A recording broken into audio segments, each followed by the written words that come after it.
d'ordinaire très discrète sur son enfance et sa vie privée, Élise Lucet a accepté d'accorder une interview exclusive à Slash, plateforme en ligne de France Télévisions. Entre deux confidences inattendues, elle est revenue sur son adolescence assez chaotique et a notamment évoqué son tout premier amour. Lorsqu'on la voit se confronter à de fortes personnalités avec hargne dans ses émissions Cache Investigation, qu'elle présente depuis 2012, et Envoyé spécial, qu'elle présente depuis 2016, on s'imagine aisément qu'Élise Lucet n'a pas pour habitude de se laisser marcher sur les pieds. Un trait de caractère qu'elle arbore fièrement depuis toujours et qui, à son adolescence, lui a d'ailleurs valu une étiquette de rebelle.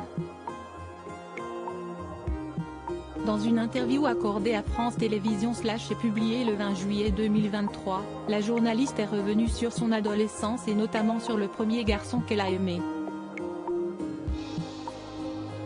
Si elle a grandi dans un petit village de Normandie dans lequel elle admet avoir passé autant de bons moments qu'elle s'y est ennuyée, Élise Lucet a toujours eu des envies d'ailleurs, notamment durant l'adolescence où elle admet avoir été très désagréable avec sa mère.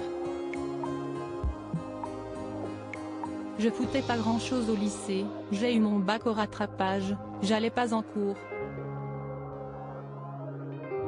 C'était chaud, a-t-elle raconté.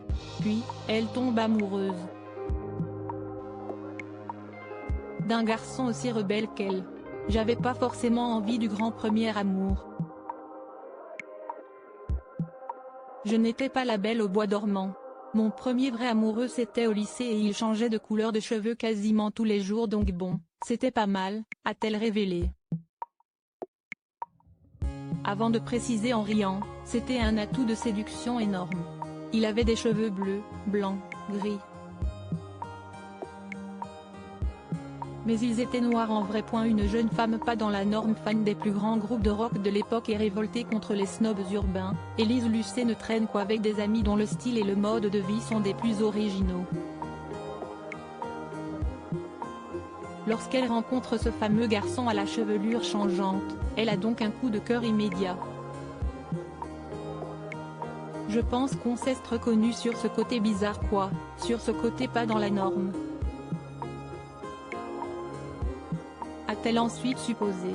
Malgré tout, leur histoire ne dure pas longtemps et, avec le recul, la journaliste pense que son besoin incessant de liberté a pu être un frein dans sa vie amoureuse.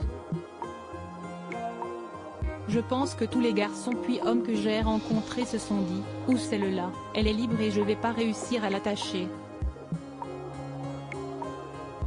Ça peut faire peur, a-t-elle convenu pour conclure. Rappelons tout de même qu'Élise Lucet a épousé l'antiquaire Martin Bourgeois en juillet 2006. Ensemble, ils ont eu une fille prénommée Rosée née en février 2007. Son mari est malheureusement décédé d'une leucémie en 2011 à l'âge de 42 ans.